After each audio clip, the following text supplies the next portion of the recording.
Halo teman-teman remaja Katolik Indonesia. Nah, kali ini kita mau bahas salah satu nabi yang ada di dalam kitab suci. Oh ya? Siapa tuh Kak? Aku kasih tahu clue-nya ya. Yang pertama, kisah dia tuh ada di Perjanjian Lama. Banyak banget itu mah.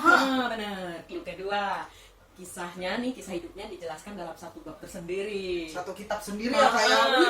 Gile. Keren ya?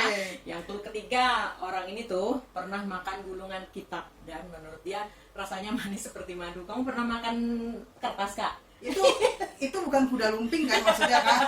Pertanyaannya, ayo tahu nggak? Kayaknya aku tahu Kak. Pasti jawabannya Yehezkiel. Menurut kakak, siapa sih Nabi Yehezkiel itu? Setaunya Kakak nih, nabi yang diutus oleh Allah untuk mengingatkan bangsa Israel untuk bertobat. Tapi apalagi ya Kak ya? Nah, coba kita tanya kakak-kakak pembina lain ya Kak ya. Ya. Yang aku tahu dari Nabi Yehezkiel itu, ia merupakan satu-satunya nabi dari Perjanjian Lama yang memakan gulungan kitab. Dan menurut ia, gulungan kitab itu terasa manis, seperti madu. Nabi Yehezkiel adalah seorang imam yang menerima panggilan untuk menjadi seorang nabi Allah. Khususnya pada masa bangsa Israel sudah 5 tahun di pembuangan Babel, Nabi Yehezkiel termasuk rombongan yang dibawa ke Babel dari Yerusalem. Ia berkarya di antara orang Israel di pembuangan sampai sekitar tahun 571 Masehi. Yehezkiel itu adalah anak dari Buzi, keluarga dari imam yang mendapat penglihatan dari Allah. Jadi Yehezkiel itu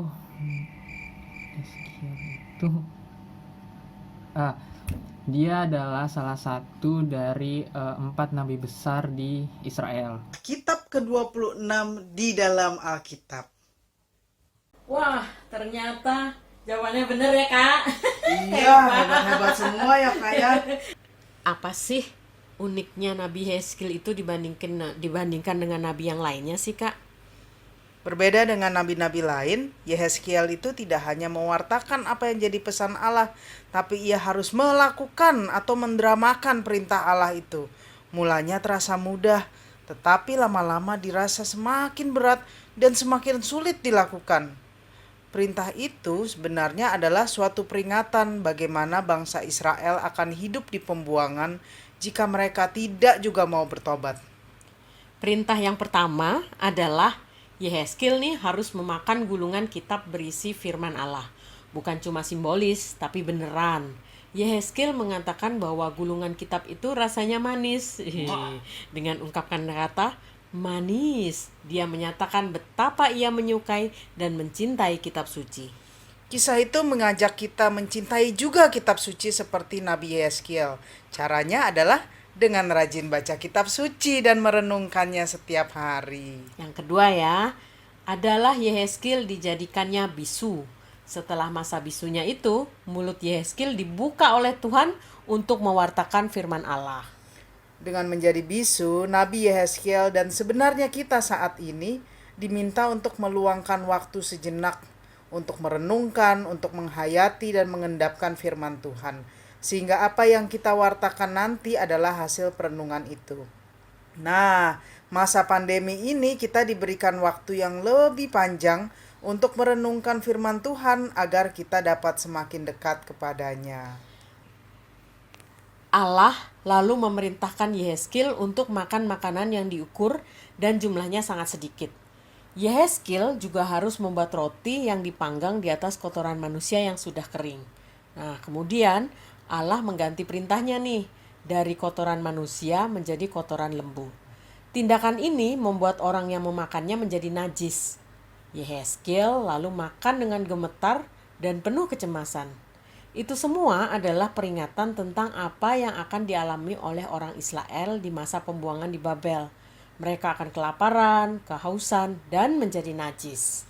Nah, seperti juga Yehezkiel, kita diminta untuk latihan siap menderita menahan lapar dan haus, serta berusaha melawan keinginan daging kita apapun itu bentuknya. Nah, kemudian lagi nih, Allah memerintahkan Yehezkiel untuk mencukur rambut dan jenggotnya. Rambut dan janggut adalah lambang kehormatan dan kebijaksanaan orang Israel pada waktu itu.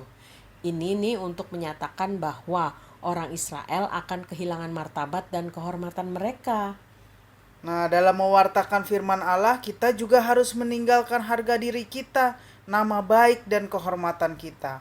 Kalau dalam bahasa Perjanjian Baru, itu kita harus mengosongkan diri dan mengambil rupa hamba yang rendah hati.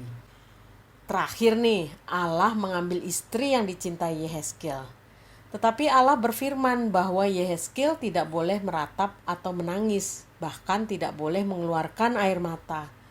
Waduh, pasti berat sekali ya. Mungkin ini adalah perintah Allah yang paling berat yang dirasakan oleh Yehezkiel dari seluruh rangkaian perintah Allah sebelumnya. Apa pesannya? Kita pun juga diajak Allah untuk meninggalkan segala-galanya untuk mengikuti Yesus. Sama ya dengan firman Tuhan Yesus untuk meninggalkan segalanya, memikul salib dan mengikut Dia. Jadi dengan mendengarkan kisah Nabi Yehezkiel ini, kita diajak untuk selalu berusaha mendekatkan diri pada Tuhan melalui membaca dan merenungkan kitab suci. Kita juga diajak mewartakan sabda Tuhan dengan teladan. Dan kita diajak mengosongkan diri dari keinginan duniawi, baik makanan dan minuman, kesenangan duniawi, kehormatan dan martabat, maupun orang-orang yang kita cintai. Siap? Oke, Sepakat ya? sepakat. Tos. Tos. Sekian video kali ini. See you.